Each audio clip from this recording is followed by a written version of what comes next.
Olá, estamos dando início a mais um programa Debates Le Monde Diplomatique Brasil, uma iniciativa do jornal Le Monde Diplomatique Brasil, em parceria com a TV PUC, com o canal universitário e com a TVT, a TV dos Trabalhadores.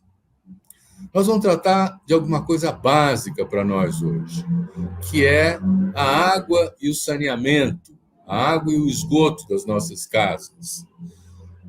O que acontece com esse serviço público essencial quando há toda uma movimentação para privatizar esses serviços que até então são públicos?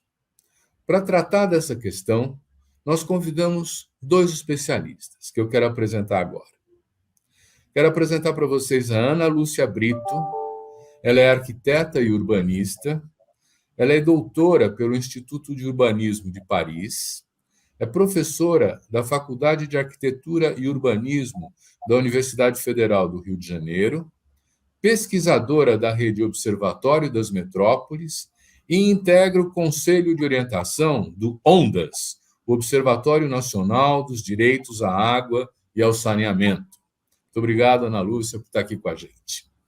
Também eu quero apresentar para vocês o Marcos Fernandes Montenegro, que ele é engenheiro civil, ele é mestre em engenharia pela Poli, na USP, foi diretor da Secretaria Nacional de Saneamento do Ministério das Cidades, foi diretor superintendente da Semasa, em Santo André, presidente nacional da ACEMAI, é diretor nacional da ABS e coordenador de comunicação do Observatório Nacional dos Direitos à Água e ao Saneamento.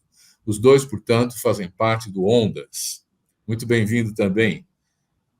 Então, eu quero começar agora trazendo para vocês a questão do que aconteceu com a água e o esgoto, com o saneamento, a partir da nova legislação da privatização, que vem modificando essas relações do público e privado em vários municípios importantes do Brasil.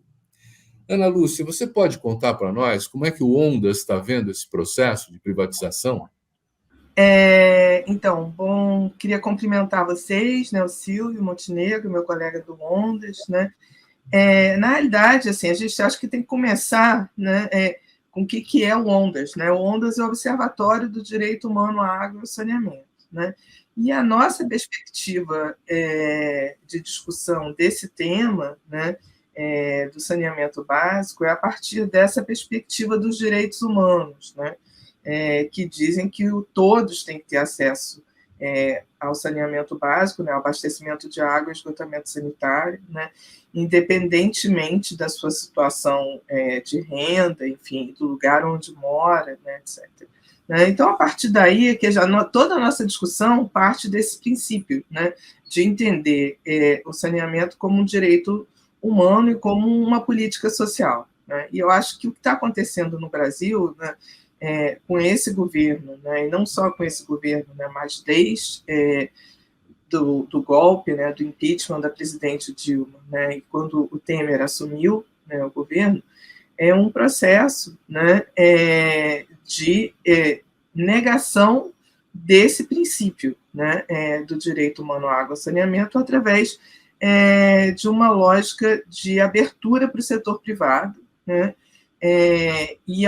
que vem desde do final do governo Temer, né, com 2 medidas provisórias, né, até a atual lei de saneamento, que foi aprovada, né, durante a pandemia, né, que é a 14.026, que modificou a lei anterior de saneamento, que tinha sido aprovada em 2017. Né. E essa lei, toda a política que vem sendo implementada, né, que vem sendo discutida agora, e vem sendo discutida inclusive na mídia, né, a gente viu recentemente, né, dois editoriais, né, um da Folha, né, e um do Estadão de São Paulo, louvando, né, a questão das privatizações, né, em vários setores, e particularmente o do Estadão sobre a lei de saneamento, né, sobre a questão como é que essa lei abre para os investimentos privados, né, da questão enfim, de uma série de princípios, né, com relação a isso. E eu acho que a gente tem que começar, né, talvez eu comece por uma questão que saiu na Folha, né, e que diz que, na realidade, você, com esse novo marco legal, né, você estaria abrindo, né, a possibilidade de uma competição entre os prestadores de serviços, né, públicos e privados, né? E várias comparações que são feitas, né, por exemplo, num seminário que teve que abriu essa questão da privatização do saneamento aqui no Rio de Janeiro, né, que foi o BNDES que organizou esse seminário, que na realidade é o órgão de governo que está conduzindo esse processo, né? Teve uma apresentação do ministro da Economia, do Paulo Guedes, e o Paulo Guedes comparou muito o setor de saneamento, né, com o setor de telefonia, né, dizendo que da telefonia foi um sucesso, a privatização, né, que antes as pessoas não tinham telefone, todos passaram a ter, né, e sobretudo da telefonia celular. Né. E aí eu acho que vale a pena chamar atenção para algumas questões do saneamento e sobre essa possibilidade ou não de competição entre os prestadores, né, que seria a característica que vem sendo louvada e que está lá no primeiro edital da Folha. Né? Quando a gente olha o setor de saneamento, eu acho que a gente tem que ver que, diferentemente da telefonia, né, o setor de saneamento, além de ser um serviço básico, essencial, as pessoas não podem viver sem água e sem esgoto, isso tem relação com a saúde pública, tem relação com a qualidade do meio ambiente, né? Além dessa essenciabilidade do serviço, né, tem uma outra dimensão que é a dimensão, né, do monopólio natural. Né? Então, nenhuma pessoa pode escolher quem vai ser o seu prestador de serviço. Né? Diferente, por exemplo, da telefonia. Você pode escolher, tem vários prestadores de serviço, TIM, enfim, Claro, Vivo, etc. Você pode, enfim, se você não está satisfeito com um, você transfere o seu número para outro. Né? Isso é possível. No abastecimento de água e do esgotamento sanitário, serviços essenciais, não é possível. Né? São serviços monopólicos onde você só tem uma rede. Né? E você fica, enfim, dependente desse prestador, seja ele público ou seja ele privado. Né? Então, essa é a primeira diferença. Né? O usuário do serviço, né, ele não pode escolher quem é o seu prestador. Primeira coisa, porque isso é um monopólio natural, só é possível ter uma rede atendendo cada região da cidade, rede de abastecimento de água e rede de esgotamento sanitário. Segunda questão importante, né, é que os contratos que são feitos, né, tanto os contratos de concessão pública como contratos de concessão privados, são contratos de pelo menos 30 anos. Né? Então, durante 30 anos, você vai ser atendido por um prestador. 30 anos é muito tempo. Né? E não existe a possibilidade de você jurídica de romper um contrato de prestação, hoje é muito, muito difícil, entendeu? Sobretudo com todo o aparato jurídico que vem protegendo os prestadores privados. Né? Então, acho que uma primeira coisa para colocar em discussão, né, esse tema, né, da possibilidade da competição gerando eficiência. Né? Ou seja, isso não acontece, né, no setor de abastecimento de água e esgotamento sanitário. Né? Então, são algumas falácias, né, que vêm sendo colocadas na mídia que eu acho que vale a pena trazer para o debate. Né? Uma outra falácia importante, talvez, que o Montenegro possa chamar a atenção, né, é essa coisa de que os prestadores privados, né, vão aportar recursos, né, para a universalização do acesso ao saneamento. Né? Historicamente, você pode olhar, e a gente tem isso no Sistema Nacional de Informação de Saneamento, né, que a prestação privada já existe no Brasil, né, e essa prestação privada vem, sobretudo, mobilizando, né, para realizar os seus investimentos, né, ou os recursos das tarifas ou recursos públicos, né, sejam empréstimos feitos junto ao FGTS ou empréstimos feitos junto ao BNDES. Né? Juros baixos, enfim, e recursos que vêm de fundos públicos. Né? Então, acho que essas questões, né, eu acho que é importante ir desmontando, né, aos poucos, né, esses argumentos favoráveis à privatização. Vamos desmontando aos poucos. Vamos ouvir agora o Montenegro. Montenegro, eu vou fazer uma pergunta assim daquelas meio estúpidas, né? Quer dizer, é melhor privatizar ou é melhor deixar na mão do poder público o saneamento, hein? É melhor deixar na mão do poder público sob controle democrático. Melhor deixar na mão de um poder público que responda aos interesses da população. Essa é a melhor opção, sem dúvida, não é?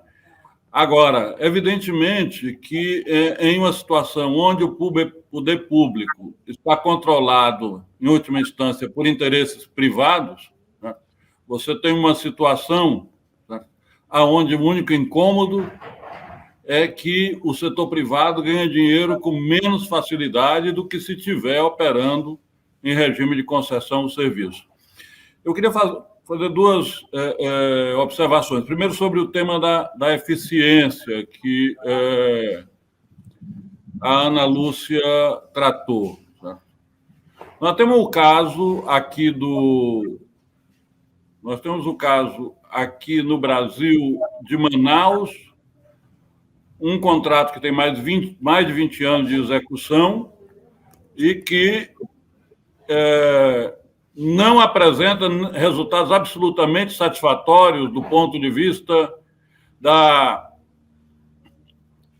cobertura e do atendimento da população de baixa renda de Manaus. A população, depois de 20 anos, a população de Manaus continua enfrentando problemas sérios de falta d'água na periferia e continua enfrentando problemas sérios de não atendimento com esgoto sanitário. Mas essa questão não é novidade. Nós sabemos que, se o saneamento é tratado como mercadoria, quem vai deixar de ter atendimento são os pobres. No último leilão feito nos últimos leilões de concessão feitos pelo BNDES, nós temos uma situação onde a população das áreas abrangidas são cerca de 17 milhões de habitantes, em Alagoas, em Amapá e no Rio de Janeiro. E a população que vai ser atendida com os contratos, 10 milhões e 200 mil pessoas. Isso significa dizer que cerca de 6 milhões e 800 mil pessoas não estão sendo atendidas por essas concessões. Quem são esses? Que estão fora da eficiência pretensa das empresas privadas que ganharam essas concessões. São exatamente aqueles moradores das periferias, das áreas regulares do ponto de vista urbano e as pessoas que moram nas áreas rurais. Em última instância, os mais pobres, certo, ficaram de fora. Um outro aspecto que a Ana Lúcia chama a atenção. É verdade que as concessionárias privadas trazem dinheiro novo para o saneamento, que vai aumentar a rapidez com que os serviços se expandem para atender aqueles não atendidos? Eu diria, é fake, é uma grossa mentira. Certo? Nesses mesmos contratos de concessão que o BNDES modelou no Rio de Janeiro, em Alagoas e no Amapá, a previsão dos investimentos a serem feitos é de 45 milhões e 800 reais. Esses 45 bilhões, eu falei milhões, é bilhões, 45 em 35 anos, 45 bilhões e 800 milhões, serão tomados emprestados pelas concessionárias e pagos pelas tarifas de água e esgoto. Agora, acontece que a modelagem feita pelo BNDES, para convencer governadores e prefeitos de que deviam privatizar o serviço, incluiu um esquema de pagamento de outorga, ou seja, é uma espécie de compra do contrato, uma espécie de luvas que o ganhador do contrato tem que pagar para o Estado ou para o município. Então, enquanto se prevê um investimento de 45,8 bilhões, se está pagando uma outorga, essas empresas estão pagando uma outorga de 29,5 bilhões, o que significa 64% a mais no valor do investimento.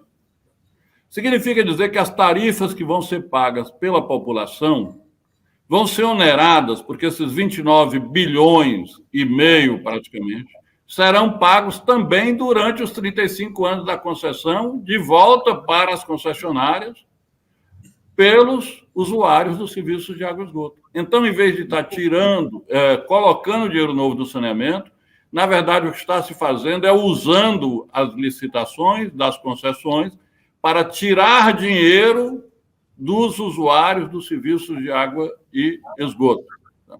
É uma situação que é exatamente ao contrário.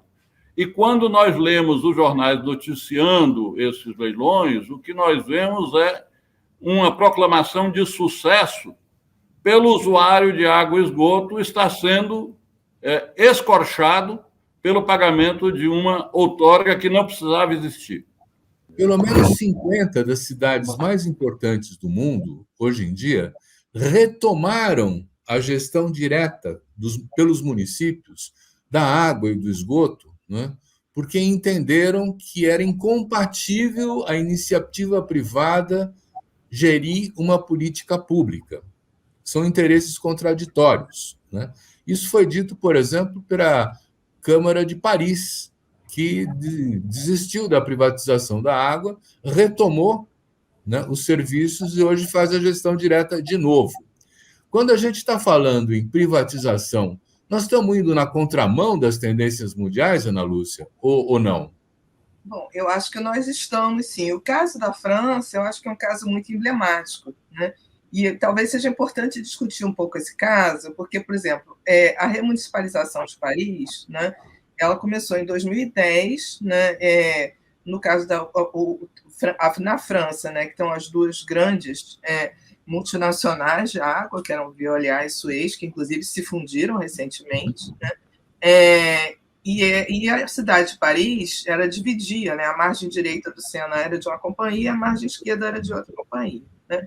E no governo do prefeito Delanoë foi decidida, então, essa remunicipalização, que é um sucesso, assim, porque houve uma redução de tarifa, né? Foram incluídas políticas novas, sociais, né, de atendimento a parcelas da população que ainda não estavam atendidas, políticas específicas para a população mais vulnerável, atendimento à população de rua, né? Aí a gente pode dizer, poxa, então, mas o governo Delanoë, né, um prefeito socialista, evidentemente que ele vai optar por um regime de gestão pública, né? Aí você olha para o resto do que está acontecendo na França hoje, recentemente, né? Várias regiões metropolitanas novas, né? O caso de Lyon, né? E uma que é muito emblemática, que é o caso da região metropolitana da Côte d'Azur, que é no sul da França, né? Na região de Nice, né? Também optaram, né, por uma republicização dos serviços. A gente não pode nem falar em remunicipalização, porque é uma escala mais metropolitana, né, são as regiões metropolitanas, né? E o caso de Nice, né, que é essa região que chama Provence-Alpes-Côte d'Azur, eu acho que é interessante, né, porque é uma região que é administrada historicamente por prefeitos, né, administradores públicos mais conservadores, né? Ou seja, ligado não ao Partido Socialista, mas a outros partidos mais conservadores na França, né? Então, isso mostra, né, que, na realidade, a opção pela gestão pública, né, e a crítica à gestão privada, né, ela vem se espalhando, né, independentemente do perfil político dos governos, o que eu acho que é muito importante, né? Porque, na realidade, você tem na França, né, uma lógica, um histórico, né, de lógica de direito, serviço público, a expressão serviço público, né, a que a gente usa, e o nosso marco no Brasil de serviços públicos também vem muito do marco jurídico francês, né? Então, a ideia do serviço ao público, né, de atender corretamente ao público, né, é muito importante nesse sentido, né? Uhum. A gente também divulgou, rapidinho, só uma coisa, a gente divulgou recentemente no Ondas, né, um trabalho que foi publicado sobre os Estados Unidos, né? Nos Estados Unidos, que é a meca do capitalismo, né, a maior parte dos serviços de abastecimento de água e de esgotamento sanitário são públicos, né? E recentemente foi feito um estudo que está lá no site do Ondas, né, e a gente fez uma resenha desse artigo que foi publicado, né, sobre as áreas que são atendidas por prestadores privados nos Estados Unidos, comparando com os públicos, né? E foi mostrado que o valor da tarifa dos privados, né, é bem acima da tarifa dos públicos, né? Acho que essa é uma questão importante. Então, quando a gente olha o cenário internacional, né, o Brasil está um pouco na contramão, né, do que está acontecendo no mundo. Então, agora, eu acho que um dos argumentos mais usados, assim, não importa se está na mão do público ou do privado a gestão direta, o que importa é que tenha instrumentos de regulação e controle capazes de fazer com que os contratos sejam respeitados e realizados. Montenegro, é isso mesmo? Nós temos instrumentos de controle, monitoramento. O que está acontecendo quando uma empresa privada concessionária não cumpre o que ela promete? Vamos lá, pergunta. Vou juntar aqui a realidade brasileira, que são de agências reguladoras ainda bastante em estágio bastante inicial, assim, na verdade, muitas vezes frágeis do ponto de vista técnico, né? Então, e sem a possibilidade de interferir normalmente na preparação do edital e do contrato para a concessão, contrato que depois elas vão regular. Então, se o contrato é um contrato que favorece o concessionário, já fica muito difícil a regulação.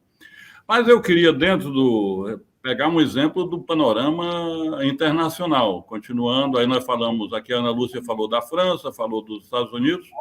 O Ondas, no seu site, tem feito um acompanhamento também do debate recente na Inglaterra e no País de Gales, sobre a situação da prestação do serviço de água e esgoto que foram privatizados pela Margaret Thatcher há 32 anos, praticamente. Então, nós temos já uma perspectiva grande aí para análise. E eu vou falar uma coisa aqui agora, que é o seguinte. Segundo, para enfrentar os problemas de poluição das águas por esgoto na Inglaterra e no País de Gales, é preciso prender os diretores das empresas privadas de água e esgoto da Inglaterra. Não sou eu que falei isso. Quem falou isso foi a diretora-presidente da Agência Ambiental Inglesa, em um governo conservador, há cerca de um mês atrás, publicado, inclusive, com um press release do governo britânico. Ela disse: os diretores das empresas privadas de água e esgoto ganham tanto, certo? E pagam tanto aos seus acionistas e têm tanto lucro que não adianta multar. Tem que prender e proibir de dirigir as empresas privadas. Há uma grande discussão no momento da Inglaterra também, em razão de que não foram feitos os investimentos necessários para, em uma situação de escassez de água, não entrar em regime de racionamento. Também na Inglaterra e País de Gales, as tarifas são mais altas do que na Escócia, que não privatizou os seus serviços. Uhum. Mas eu queria aproveitar a oportunidade para chamar a atenção sobre um ponto comum entre as empresas inglesas e as empresas brasileiras. O jornal The Guardian tem chamado a atenção para os escandalosos remunerações dos executivos das empresas inglesas. E eu queria falar um pouco aqui sobre as remunerações dos diretores das empresas privadas de água e esgoto no Brasil, as maiores. Então, os números que eu vou falar foram tirados de formulários que essas empresas têm nos seus próprios sites e que colocam à disposição dos investidores, aqueles que podem comprar as ações e podem tentar ganhar dinheiro, certo? Com esse serviço público essencial. Então, vou dar os números de 2022, de 2021, números já consolidados, de quanto ganhou, em média, um diretor da Iguá, um diretor da BRK e um diretor da EGEA, pegando o valor que eles declararam ter pago aos diretores e dividido por 13 meses. Muito bem. Um diretor da Iguá ganhou R$ 257 mil por mês durante o ano de 2021. Um diretor da BRK ganhou remuneração mensal de R$ 157 mil por mês durante o ano de 2021, e essa empresa prevê, já declarou isso no formulário, que a expectativa de um diretor da BRK para o ano de 2022 são R$ 251 mil por mês. E a empresa EGEA pagou aos seus diretores, em média, durante o ano de 2021, R$ 277 mil por mês, e declara que, para o ano de 2022, vai pagar R$ 664 mil por mês a esses diretores. Então, isso realmente é um belíssimo negócio para quem é diretor dessas empresas, certo? Para quem é membro do conselho de administração dessas empresas, certo? E, lamentavelmente, só não é bom negócio para a dona Maria, que ainda está sem água 24 horas por dia ou esgotamento sanitário adequado na sua residência. Certo?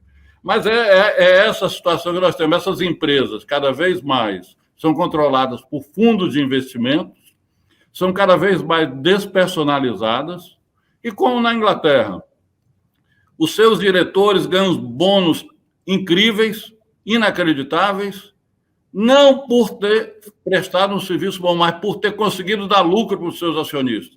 Isso é o que vale.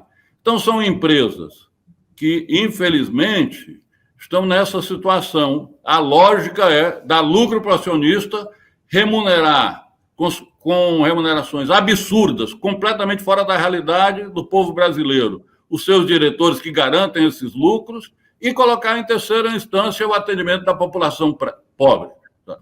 Eu queria chamar... É o que acontece com a Sabesp, por exemplo, que teve prêmios na Bolsa de Nova York pela rentabilidade das suas ações, né? Também. Agora, o que chama mais atenção... Mas Montenegro, eu queria que você voltasse para o negócio da regulação. Todo mundo está ganhando assim e o Estado não faz nada? Bom, o órgão famoso de regulação no mundo do serviço de água e esgoto é a Ofwat, é o Ofwat da Inglaterra, e não consegue controlar os problemas de poluição e os problemas de falta d'água na Inglaterra, muito menos a questão da tarifa mais alta do que a tarifa da Escócia. Silvio, posso fazer um comentário depois sobre a questão da regulação, olhando o caso do Rio de Janeiro, aqui, que eu acho que é um caso bem emblemático. Veja, os estudos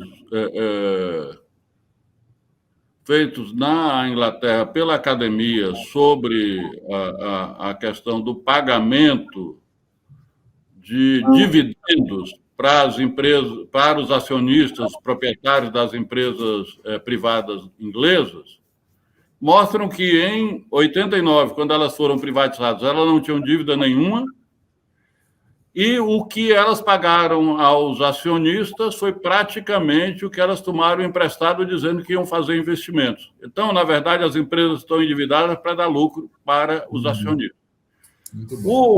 O candidato Felipe Dávila fez elogios ao governador Zema e tal, porque pior do que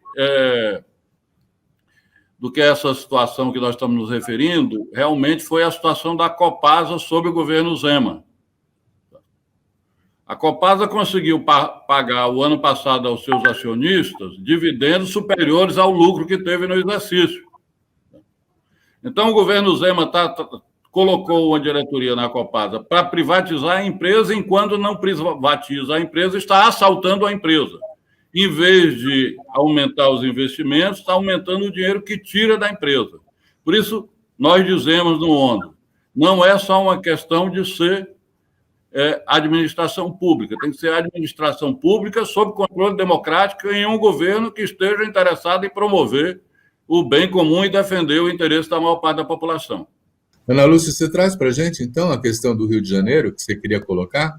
Porque, na realidade, o Rio de Janeiro, né, foi recentemente privatizado, né, do leilão, entre os leilões que o Montenegro comentou, né, e o Rio de Janeiro tem uma agência reguladora, né, que se chama Genersa, né,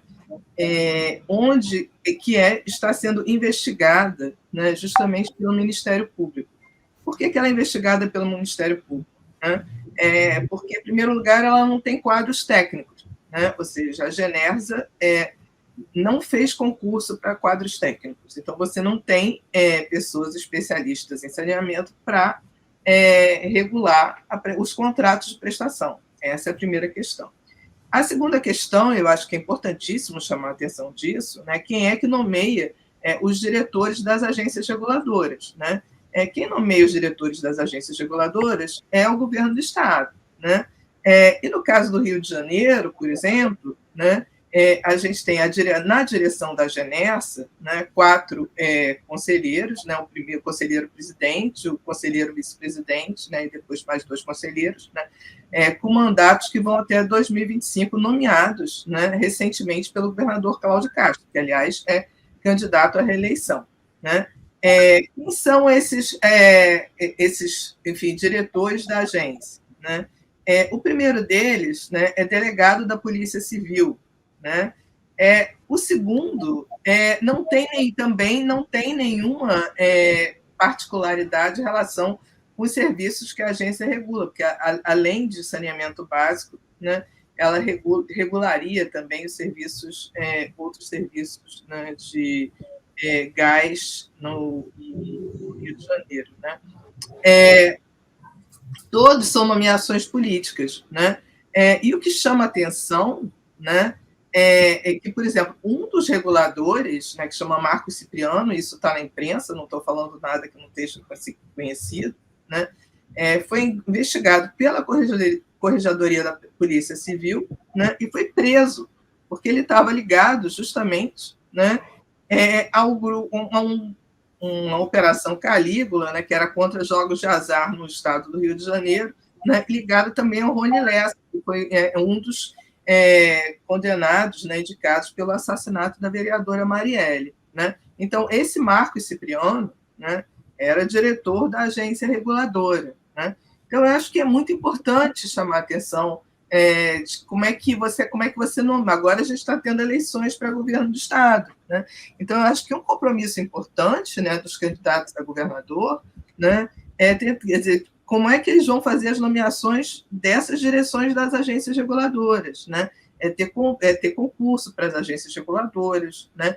Ter a possibilidade de ter algum controle social, né, dos contratos, né, através, por exemplo, de câmaras de participação da sociedade civil na função de regulação, né? Eu acho que tem essa questão que o Montenegro chamou a atenção, né, de uma gestão democrática, né, e uma gestão voltada para o interesse público e não para o interesse privado, é muito importante, né? A questão do Rio de Janeiro é muito grave, por exemplo, agora outra investigação do Ministério Público, né? 190 milhões dessa outorga que o governo do Estado recebeu pela venda da SEDAI, né?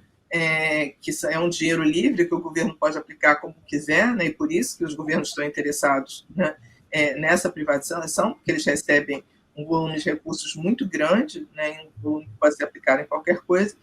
O governador Cláudio Castro aplicou no CEPERJ, né? CEPERJ que está na mídia, investigado, né, por uma série de pagamentos irregulares. Então, 190 milhões da venda da SEDAI foi para pagar os funcionários secretos, né? Os funcionários secretos do CEPERJ, ou seja, tudo bem que o Rio de Janeiro, realmente, eu sou carioca, o Rio de Janeiro é uma particularidade em termos de política, tivemos vários governadores presos, a gente tem realmente uma gestão pública muito ruim, né? Mas eu tenho dúvidas se, por exemplo, a agência reguladora de Alagoas, né, que está regulando os contratos, né, quais são os técnicos que tem lá, né? Como foram feitos os concursos, quem são os diretores, como eles foram nomeados, né? Acho que essa é uma questão bastante importante, né?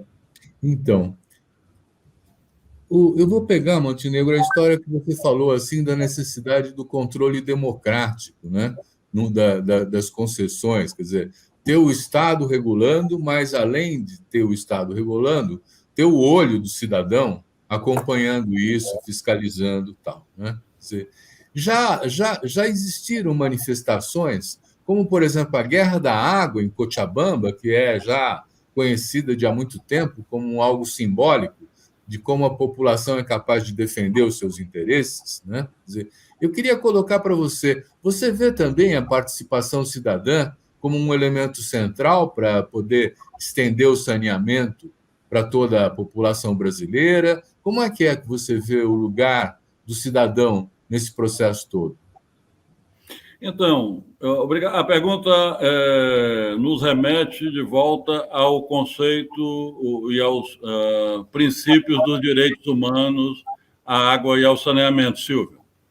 Porque entre esses princípios está exatamente o da participação, do acesso à informação da própria transparência e do controle social.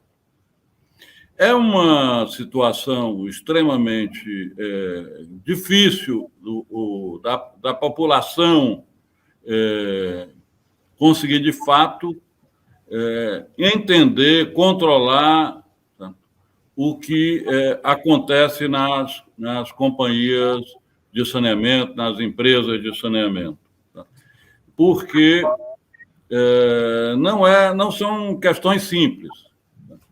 E a legislação, na verdade, se preocupa mais, na verdade, com informação qualificada para os acionistas do que para os usuários. Essa que é a verdade.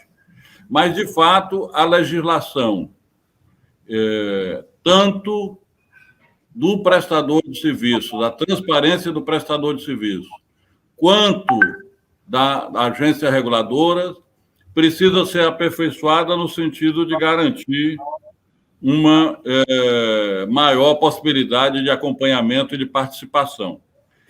A função do Observatório Nacional dos Direitos na Água e Saneamento é exatamente facilitar o acesso da população, daqueles interessados, às informações importantes, mais relevantes, sobre os serviços de água e esgoto. Eu queria aproveitar a oportunidade, então, para convidar quem nos assiste a visitar o nosso site. O nosso endereço é ondasbrasil.org. ondasbrasil.org. Lá você vai encontrar um conjunto grande de artigos, de vídeos sobre os temas que nós estamos hoje tratando aqui. Uhum. Aproveito a oportunidade também para chamar a atenção sobre o seguinte. A questão, voltando um pouco à conjuntura que nós estamos vivendo, a lei de saneamento foi alterada durante esse período que nós estamos vivendo excepcional agora, de autoritarismo, de exacerbação das políticas neoliberais. Tá? Ela, na verdade, não é só que ela deu mais espaço para as empresas privadas. Segundo o professor Alexandre Aragão, da Universidade Estadual do Rio de Janeiro, declarou num seminário sobre regulação, o que nós estamos assistindo é um verdadeiro bullying sobre as empresas públicas, no sentido de criar uma situação de desmonte dessas empresas para abrir espaço para as empresas privadas. Uma tática completamente irresponsável, porque é de destruir o que nós temos para poder dar oportunidade de negócios para quem tem dinheiro, em última instância, e quer ganhar mais dinheiro com água e esgoto. Então, a história de transformar, de proibir o contrato de cooperação entre a companhia estadual e o município, porque a contratação tem que ser feita com base em uma licitação, é completamente absurda. Tá? Existem duas possibilidades, e esse debate foi feito na Europa durante algum tempo, e as cortes europeias resolveram isso muito bem. Existem duas possibilidades. Uma cidade pode contratar o serviço prestado por uma empresa pública sem licitação, porque dentro de um esquema de cooperação entre entes públicos, ou uma cidade pode licitar o serviço e, num ambiente de competição, certo? Escolher aquele concessionário privado que atenda melhor ao que a cidade entende como importante do ponto de vista do serviço de água e esgoto. Então, nós estamos vivendo num país um momento extremamente trágico. Certo? Em vez de estar se tentando aperfeiçoar o que nós temos, nós estamos numa estratégia de destruir o que nós temos. Certo? Em vez de isso tanto é verdade, certo? E eu queria chamar a atenção pelo seguinte: praticamente essas licitações que nós referimos aqui do BNDES, certo? Que o BNDES modelou no Amapá, no Rio de Janeiro, em Alagoas, elas poderiam ter sido feitas com base na lei anterior, sem as modificações. Porque o espaço para as empresas privadas está garantido desde sempre pela Constituição Federal, nos serviços públicos. Agora, o que está acontecendo é que o governo federal está batendo o bumbo sobre o ritmo, certo, dos fundos de investimento para destruir a prestação pública de serviços de água e esgoto. Essa que é a verdade. Ana Lúcia, é o governo que, no caso do Rio de Janeiro, por exemplo, que está desmontando a capacidade da prestação pública dos serviços de água e esgoto, ou ele simplesmente não está investindo? Como é que é a posição do governo nesse processo de privatização? Na realidade, assim, eu acho que tem um histórico no Rio de Janeiro, né, da SEDAI, que é a companhia que não foi completamente privatizada, porque ela continua atuando num setor que é produção de água dos sistemas metropolitanos, né? Então, ela continua atuando nesse setor, mas ela foi muito reduzida, né? Mas tem um histórico da SEDAI, talvez o Montenegro possa até comentar isso, porque em algum momento ele passou por aqui pela SEDAI, né? De como é que a SEDAI, a Companhia Pública Estadual do Rio de Janeiro, e isso pode ser válido para outras companhias públicas estaduais também, quando você faz a crítica, né? De como é que no Rio de Janeiro a SEDAI foi muito permeada, né, por interesses políticos, né, durante todos os governos, né? E governos que tiveram um resultado catastrófico, muito vinculados a questões de corrupção, tanto que todos os ex-governadores têm algum processo ou estão presos no Rio de Janeiro, né? Então, isso quer dizer que, por exemplo, uma parte dos recursos da SEDAI, né, recursos arrecadados com tarifa, né, eles iam para o caixa do governo estadual, né? Ou seja, você retirava dinheiro. Então, isso não quer dizer que a companhia pública ela não possa ser uma companhia eficiente, né? Isso quer dizer que a companhia, que o perfil do serviço público depende do governo ao qual aquela companhia está vinculada, né? Eu acho que isso é um caso muito importante, né? No caso do Rio de Janeiro, né? E no caso da SEDAI. Então, assim, não fazer investimentos públicos ou que esses investimentos públicos não sejam efetivos, né? Por exemplo, durante o governo Dilma, né, você teve os investimentos do PAC, né, do Plano de Aceleração de Crescimento, muita verba para saneamento, coisa que esse governo, aliás, não teve nenhuma política pública para saneamento, né, de investimentos no setor, né, apenas essa lógica de concessão privada. Né. Mas eu acho que durante o governo do Rio de Janeiro conseguiu muitos investimentos do PAC, né, esses investimentos vão para a companhia estadual e, na realidade, tem toda essa lógica, né, de como é que você pode usar esses recursos, né, para interesses políticos, né? Então, eu acho que esse caso do Rio de Janeiro é muito vinculado a isso. Agora, isso não quer dizer que enfim, por outro lado, que a empresa privada também não responde a determinados interesses, né? Ela responde aos interesses daqueles que são seus acionistas e que as controlam, né? Então, se a gente for olhar, a gente até publicou um trabalho sobre um artiguinho curtinho, né, no site do Ondas, lá a gente fez uma análise de quem são os capitais que estão por trás das principais empresas privadas no Brasil, né? Em primeiro lugar, a gente tem uma concentração de mercado muito forte, né? São poucas empresas privadas, né, BRK, Iguá, né, o Grupo Águas do Brasil, né, que controlam, né, a maior parte das concessões no país, inclusive, e a EGEA, né, a quarta, que inclusive a BRK, Iguá, a EGEA e o Grupo Águas do Brasil, que ganharam a concessão no Rio de Janeiro, né, que a BRK ganhou a concessão em Alagoas, né. Quando você vai ver quem está por trás dessas empresas privadas, né, quem controla essas empresas, né, são fundos financeiros de investimento, né. Você pensa, você tinha em algum momento empresas de engenharia, né, que atuavam no setor, né, mesmo empresas privadas, né, o Odebrecht, saneamento, enfim, que foi vendida para a BRK, hoje são os fundos financeiros, né? Então, na realidade, quem essas empresas, quais são os interesses que guiam a prestação de serviços, né? São os interesses do mercado financeiro, né? E aí a gente volta para a questão do Montenegro, né, de quem são os desassistidos com saneamento, né, quem não tem acesso ao saneamento, né, são aqueles que têm uma possibilidade de capacidade de pagamento de tarifa muito baixa, né, seja moradores de áreas rurais, seja moradores de assentamentos informais, né, favelas, etc. E a gente viu que nesses últimos anos, né, aumentou muito a pobreza, vários estudos, né, o Observatório das Metrópoles fez vários estudos sobre isso, né, como é que a pobreza vem aumentando, né, a capacidade de pagamento dessas pessoas é muito baixa, né. Por outro lado, você tem as empresas orientadas pelo mercado financeiro por trás, né. Então, tem uma incompatibilidade profunda de interesses, né, como atender o pobre que não pode pagar e os interesses do mercado financeiro, né. Eu acho que isso é bem claro. Essa é a questão básica, né? Nós estamos chegando ao final do nosso programa, ele passa rápido, e eu queria pedir ao Montenegro que nos desse um olhar para frente. Nós estamos às portas de uma eleição, né?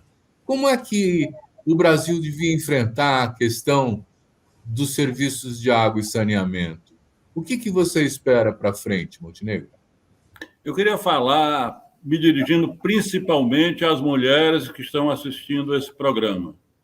E, em particular, às mulheres que enfrentam problemas de falta d'água, que enfrentam problemas de esgoto na periferia, nas redondezas de suas residências.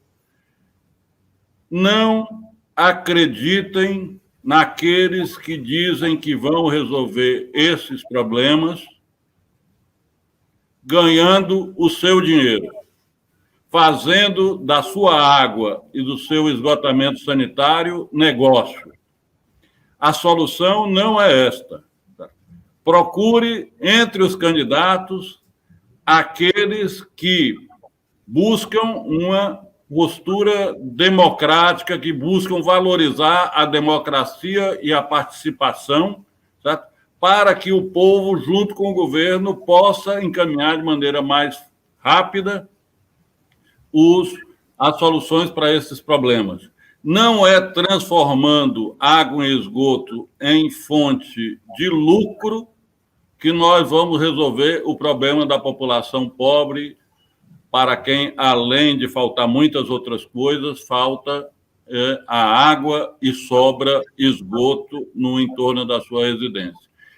Eu queria, para terminar mesmo, me despedir falando sobre a campanha Sede Zero. O Observatório Nacional dos Direitos à Água e Saneamento, ONDAS, nosso site é ondasbrasil.org, lançou, no final do ano passado, a campanha Sede Zero, e nós temos um projeto de lei na Câmara Federal, o PL, o projeto de lei 1922 de 2022, projeto 1922 de 2022, na Câmara dos Deputados, com um conjunto de propostas para alterar a lei de saneamento, para ficar mais fácil que os serviços de água e esgoto atendam e respeitem os direitos da população de menor renda no país, para que a população rural possa ver atendidos as suas reivindicações de saneamento e de água de qualidade. Então, aqueles que quiserem conhecer melhor, frequentem, por favor, o site do nosso observatório, www.ondasbrasil.org, campanha Sede Zero. Silvio, muito obrigado por essa oportunidade. Eu já aproveito para me despedir por aqui. Queria também ouvir as últimas palavras, nesse momento, nessa entrevista, da Ana Lúcia.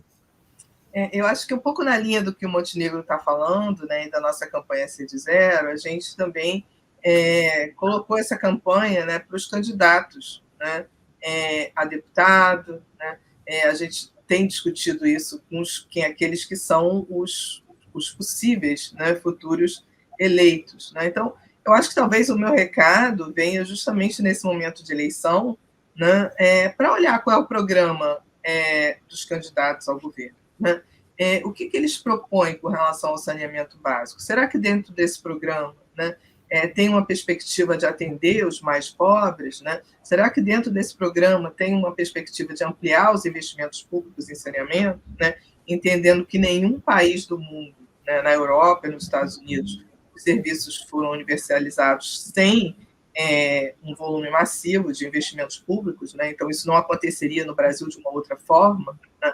Então, qual é a proposta, né, dos candidatos, né, à presidência, né, aos governos estaduais para a questão do saneamento? Que fundos, né? Como é que vão se dar esses investimentos? Né? Eu acho que olhar um pouco, né, isso para, enfim, pensar em quem serão os seus futuros governadores, deputados, né, e o futuro presidente. Né? Eu acho que é isso que eu queria deixar como recado, né, agradecer a oportunidade do Silvio de estar aqui discutindo com vocês. Eu quero agradecer muito a Ana Lúcia Brito e ao Marcos Fernandes Montenegro por esse papo esclarecedor. Convido a todos os que estão nos assistindo a visitar o site do Ondas, prestigiar esse observatório importante, e agradeço você também que nos assistiu nesse programa. Semana que vem tem mais. Obrigado.